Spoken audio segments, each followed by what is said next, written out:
Sagod,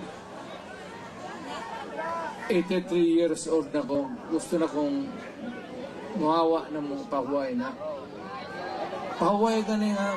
Pahuway ka. Ang politika banggod, sa akong tanaw, panahon na yung mapahuway ko. Ang kadaot, pugos ko tungod sa karong pinaagi sa gobyerno. Alam mo,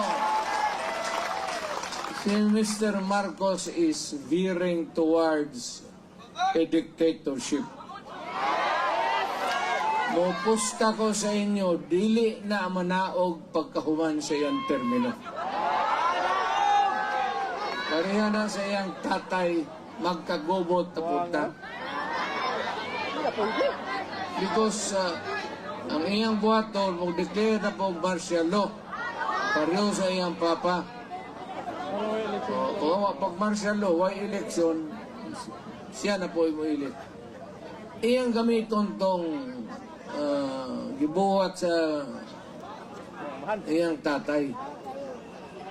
Hindi na po siya gid kakanaog. Maglisod na siya. Pero munang kamo makatilaw yun o gubot.